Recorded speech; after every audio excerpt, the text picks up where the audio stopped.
Yeah, yeah.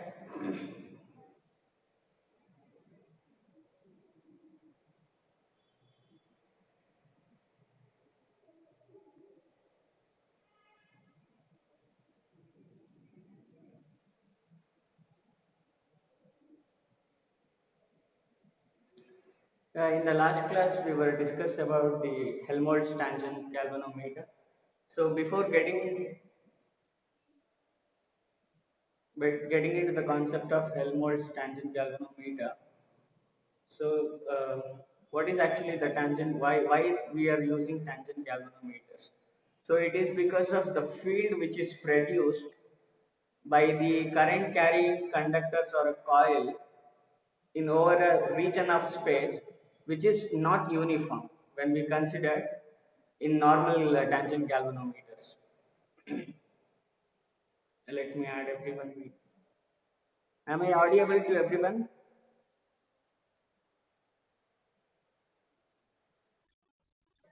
Okay.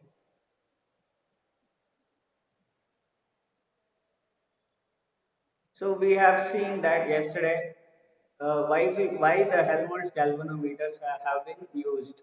So it is because of the magnetic field which is produced by the two identical circular coils,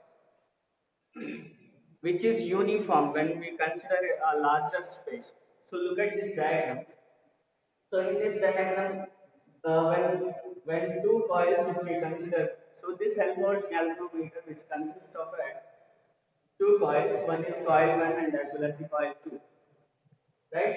So these coils which is having the radius A, so obviously the current which passes through this coil 1, it is obviously when the current which passes through the coil, obviously there in the vicinity of the coil, it produces a magnetic field, right? So it is represented. Obviously, the second coil also which produces a magnetic field due to the current which passes through the particular coil. That is coil 2. So that's why it is been represented the line joining of two centers. This is a cross-sectional area. This is the line joining intersection of two magnetic fields. So when we consider only one particular coil, so it gives us a magnetic field like this. That's what he is saying in the Helmholtz galvanometer. So right, even in the second coil also it is given a smaller region of space. It is producing a magnetic field due to this coil, particular coil, that is coil 2. Understanding?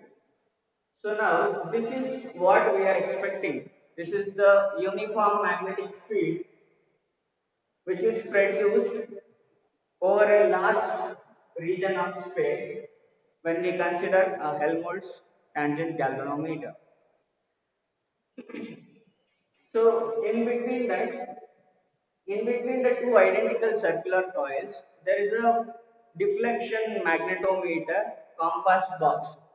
So there is a deflection magnetometer compass box which is placed perpendicular to these two coils, identical circular coils. So which produces a magnetic field between the line joining of the two circular coils, and it shows the magnetometer, I mean the magnetic field exactly what is actually the magnetic field which is producing from the coil 1 as well as the coil 2. So that is what he is conveying us. So, so this Helmholtz tangent galvanometer, it is provided with the three level screw at the base, three level screw at the base of the apparatus, and here the resultant magnetic field we need to find out. The resultant magnetic field is due to the magnetic field which is produced by the coil 1 as well as the magnetic field B which is produced by the coil 2. So it is the resultant magnitude is nothing but magnetic field. The resultant magnetic field of this Helmholtz tangent galvanometer is the midpoint of any coils of, if you consider any coils, is twice that of the individual coil. The magnetic field which is produced either of the coil, which is nothing but we will see twice that of the individual coils. That is the resultant magnetic field. And we know that from the earlier expression that we have derived the expression for um, the magnitude of the magnetic field at a point in a distance of x from the center of the coil, and at a distance of x from the coil with the radius of a and n be the number of turns. So what is the expression for that?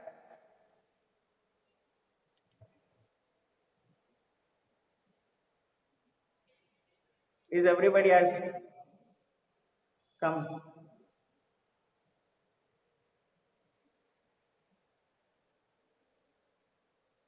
Okay.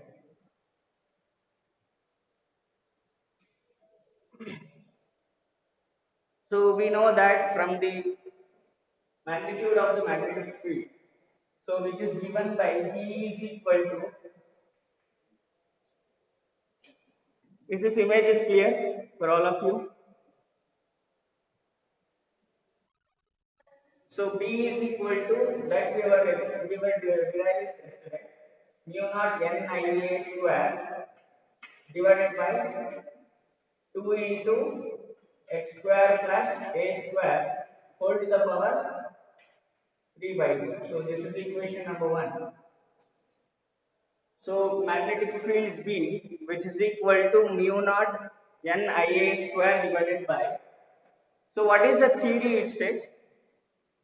So in order to get the uniform magnetic field, we need to decrease the rate of decreasing of magnetic field due to one coil. The rate of decreasing of magnetic field due to one coil, that is coil 1, which is exactly equal to the rate of increasing of magnetic field at any point with the same direction due to the another coil. So that is how it is showing as a band. What we call it? It is uniform magnetic field. So the theory, in order to get or in order to make the magnetic field to be uniform, so the rate of decreasing of magnetic field are due to coil 1, it is exactly equal to it must be equal to the increasing of the magnetic field due to the another coil at same particular points with the same direction. So we know that from the magnitude of the magnetic field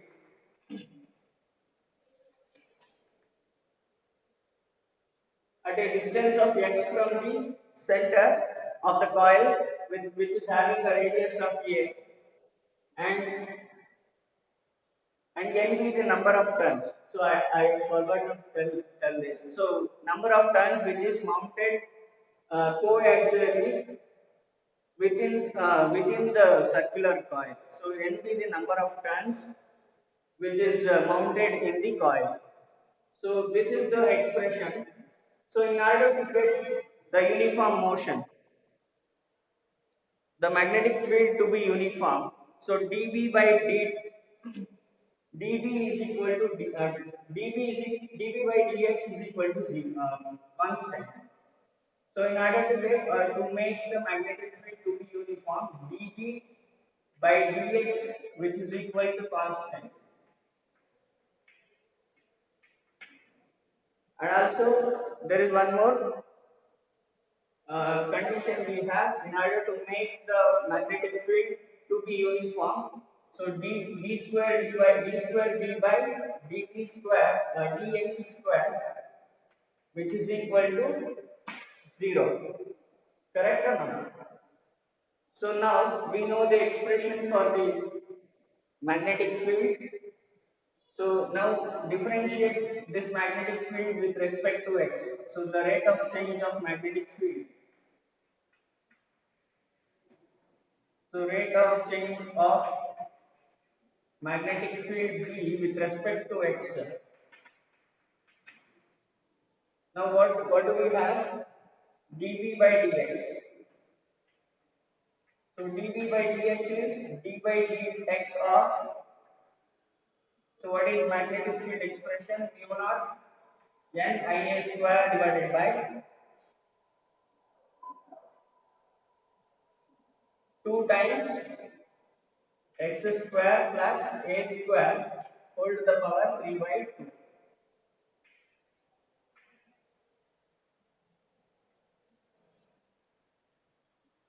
Is this image is clear?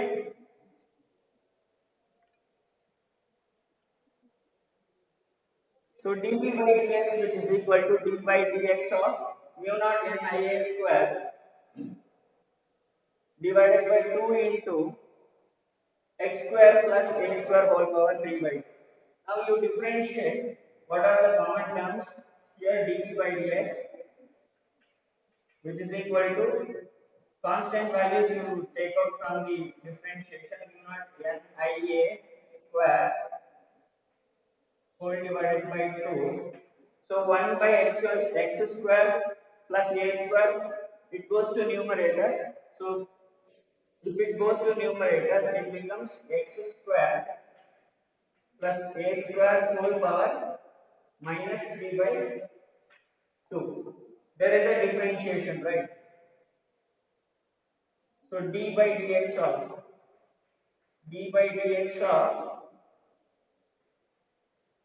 x square plus a square whole to the power minus 3 by 2.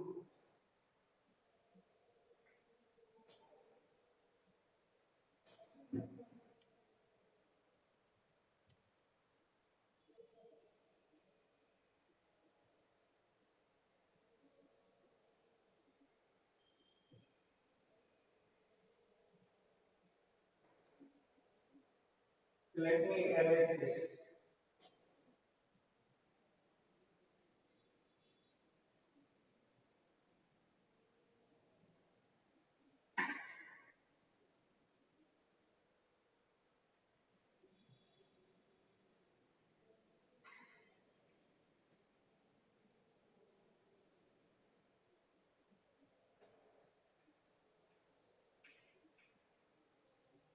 So in order to differentiate this, what do we get?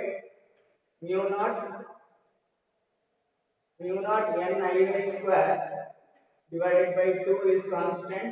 What is d by dx of x square plus a square whole power? X to the power n is what? N into x to the power n minus 1. So what this is the differentiation of x power n.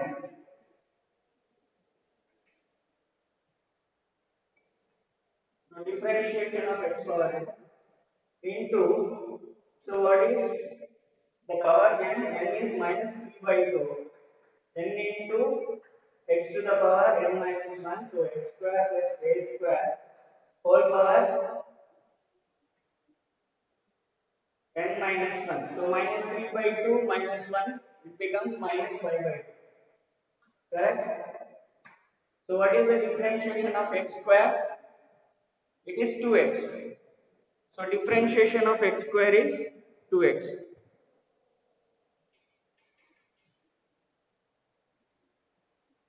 So differentiation of, with respect to x we are differentiating. So 2x will be there, and this 2 get cancelled out. And what is dB by dx? dB by dx, which is equal to mu naught n Ia square by 2. So we have minus 3, so that minus I will take out, I mean minus mu naught n I a square by 2 and into 3x times 3 into x is that 2 get cancelled out, x square plus a square whole to the power minus 5 by 2. So this is equation number, this is equation number 2. Now I need the double differentiation. So second order derivative of magnetic field d square b by, so d square b by dx square dt. So this is equation number 2. So d square b by dx square, which is equal to minus mu naught n I a square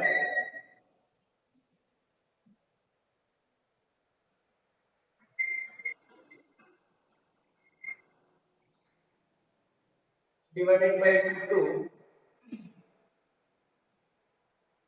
So I will take this 3 outside. So minus 3 mu naught n I a square divided by 2. So what is left out? D by dx of this magnetic field B. So d by dx of x into x square first. It is a product rule, x square plus a square whole to the power minus 5 by 2. So power minus 5 by 2 will be that. So this is the product rule. So I will be considering this as first function and this one as second function. So what is product rule? First function into derivative of second function. Correct. So first function into derivative of second function plus second function into derivative of first function. Now do it. D square b by dx square minus 3 mu naught n I a square by 2. So first function,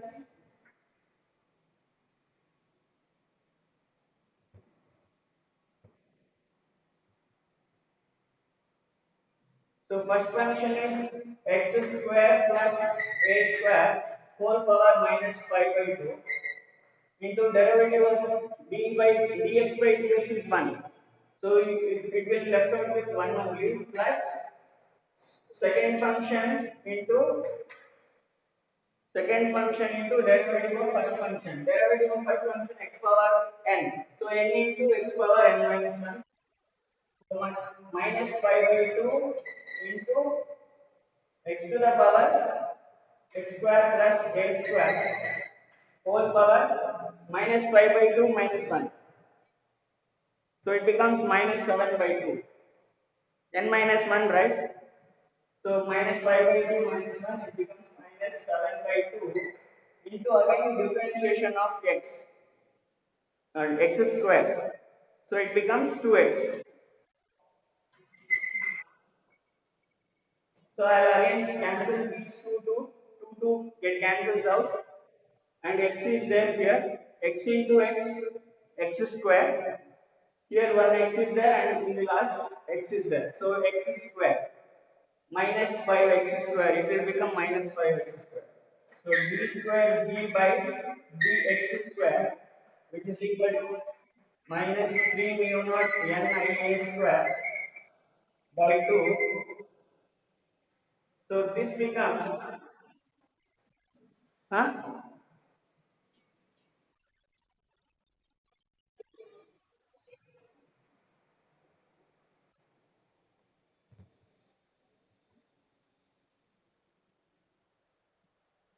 No?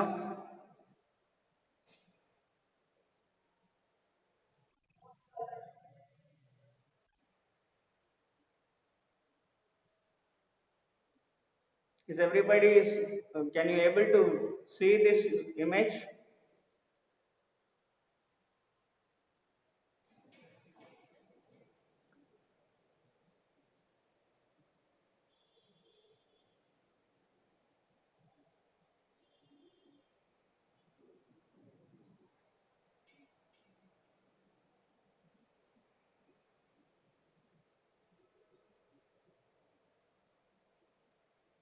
Now it's clear?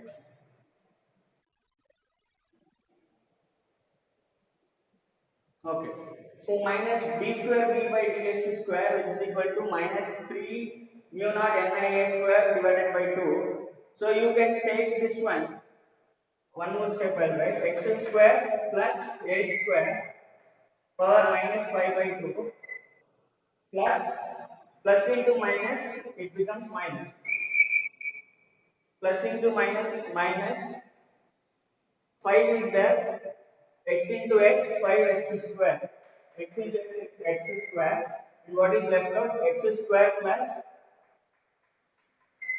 a square whole power minus 7 by 2. Understood this? X square plus a square whole power minus 5 by 2 minus 5x square into x square plus a square whole power minus 7 by 2.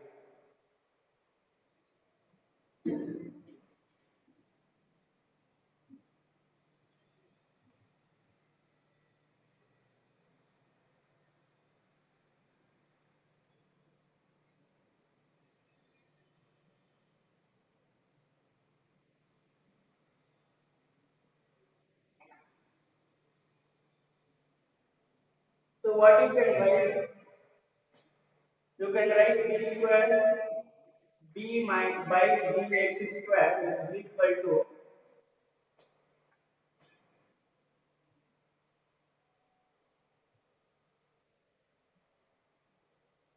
okay, d square b by dx square is equal to minus 3 mu naught n ia square.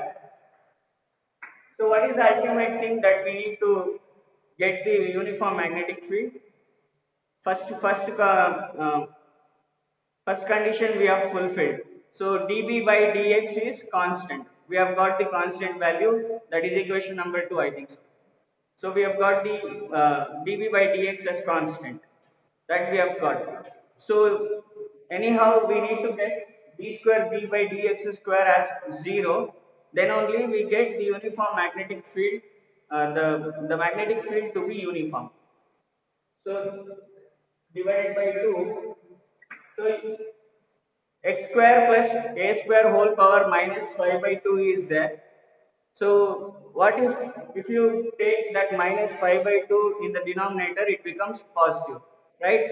Plus 5 by 2 you will get, so that you can write this expression as 1 by x square plus a square whole power 5 by 2.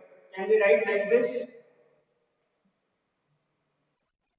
So minus 5x square is there, divided by x square plus a square whole power minus 7 by 2 is that 1 divided by x square plus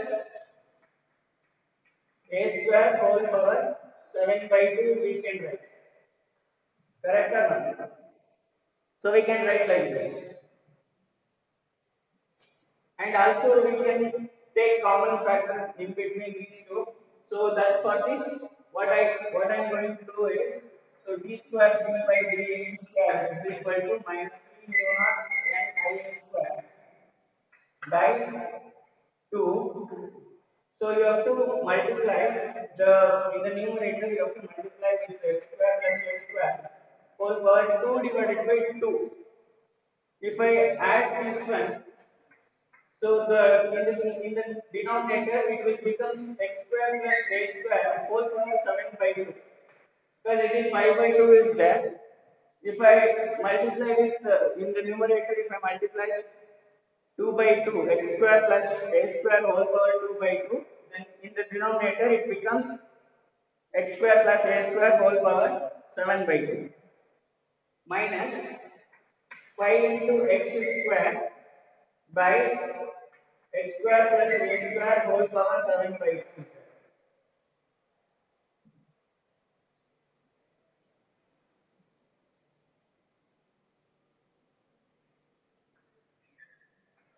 Understood this steps? Now, so 2 to get cancels out x to the power 1. So it becomes x square plus a square only, right? So b square b by dx square, which is equal to minus 3 mu naught n ia square whole divided by 2. So I'll just take out 1 divided by these two, in that x square plus a square whole power 7 by 2 I will take out. I'll take out this one. And what is the left out values? x square plus a square. In the numerator, it is 5x square is there.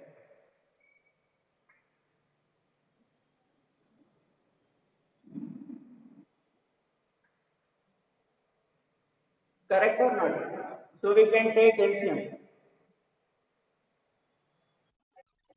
So x square minus 5x square, it becomes minus 4x square. So minus 4x square minus into minus plus. So I can write 4x square minus a square. We can write like that, right? Okay, d square b by dx square is equal to. So we can write this one as a square minus 4x square. So here, if you change the signs, minus into minus, it becomes positive. So 4x square minus a square you will get. Correct.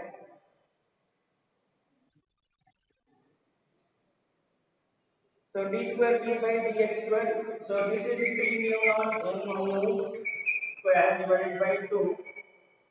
So this becomes 1 by x square plus a square whole power 7 by 2. And we'll be having 4x square minus a square. 4x square minus a square. So this is equation number 3. So that is equation number 3.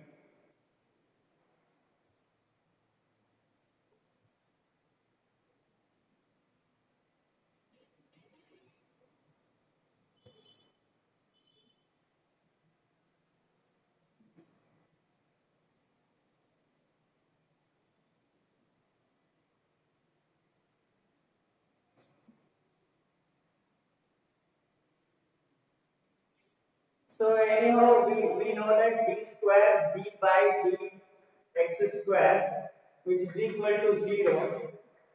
So if we consider these are all the constant terms.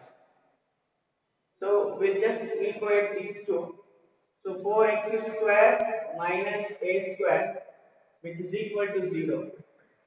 So if we consider all these constant and the derivative of that is 0, d square b by dx square, which is equal to 0, and only we will left out with 4x square minus a square, which is equal to 0, 4x square, which is equal to a square. So what do we get? So x square equal to a square divided by 4. So x is equal to what? Square root of a square divided by 4. We get a divided by 2. So root 4 is 2. So x is equal to plus or minus a divided by 2. So this is the condition. X is equal to plus or minus a by 2. So which means that, look at the diagram I have written. So did you all observe that in the diagram I have shown that from midpoint to the coil A, I have shown it as a by 2. The distance is x. Understood? The distance is x, and from midpoint to coil A, it is given by a by 2. But radius of the coil is a. So we can say that. So if we consider the distance between the two identical circular coils, which will be 2x, then the radius will be a. Then we can write that as 2x is equal to a. Then we can write it as 2x is equal to a, where x is equal to a by 2. Understood this concept? And now in order to find out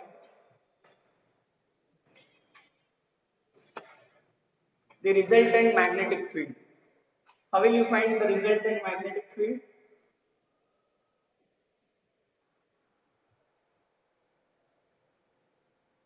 So we need to find out resultant magnetic field. So resultant magnetic field, I told you, it is given by it is the midpoint of two circular coils, which is given by the magnetic field produced by the two circular identical circular coils, which is twice that of the one individual coil. So we can write this magnetic field B is equal to, which is produced by 2 into, what is magnetic field? For the one one coil, it is mu naught n I A square divided by x square plus a square whole power 3 by 2. Correct or not? So it is 2 times the magnetic field. So this is the resultant magnetic field. Resultant magnetic field which we are finding out. So resultant magnetic field B. Now what do we get? Instead of this x, I can substitute a by 2. So instead of x, if I substitute a by 2 mu naught n I A square divided by a square plus a by 2 whole square whole power 3 by 2. I can write it like this. Correct or no? A square plus a by 2 whole square whole power 3 by 2. Now this becomes, I'll just write down the denominator part itself. A square by 4, 4 into a square.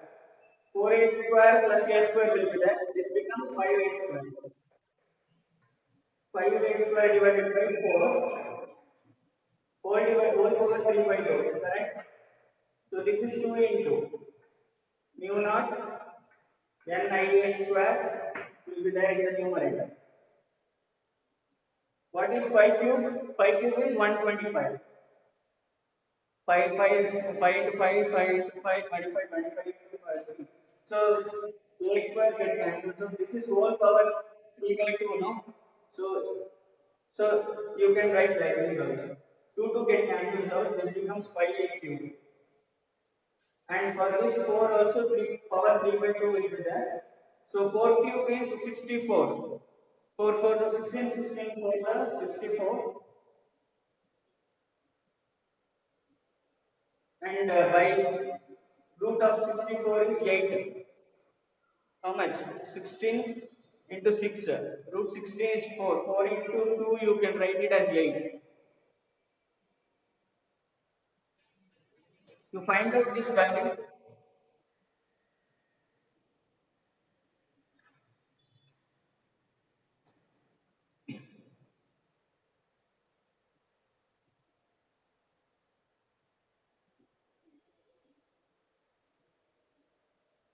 phi a square power 3 by 2 divided by 4 power 3 by 2.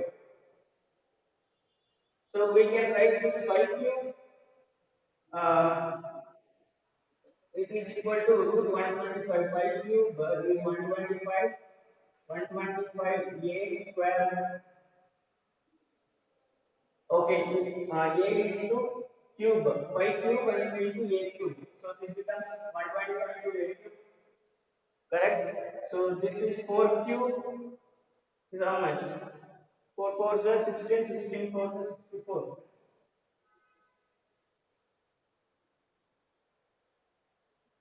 64 into,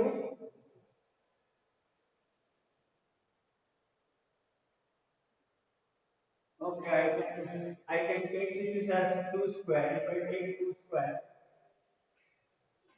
these two get cancelled. This becomes 2 cube. We can write it, no? 2 cube is what? 8. 2 to the 4, 4 to the 8. So this is 8. So if I, so it is 2 into mu naught. This 8 comes to numerator. If 8 comes to numerator, so this is 16. 8 to the 16. 16 mu naught n I A square. To 125 you can write it as root of 25 into 5. Right? So 5 root 5 you can write. 5 root 5 a square is there in the numerator and in the denominator also a cube is there. So divided by, so this becomes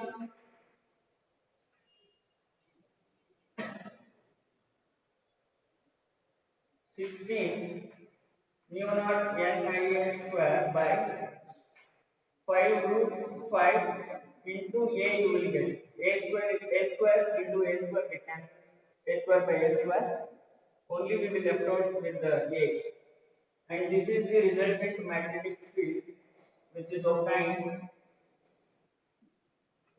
from the both the individual circular coils coil 1 and S coil 2.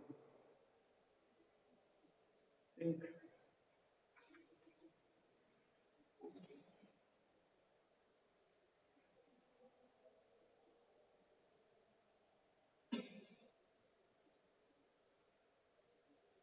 2 square power 3 by 2 square here cancels 2 power 3. 2 power 3 is 2 square 4 4 2 is 8. It is 8 only 8 into 2. In the numerator it is 2 is there, correct? So 8 into 2. Oh, I'm sorry. We have division of 2 into mu naught n and 2 times x square plus a square, right?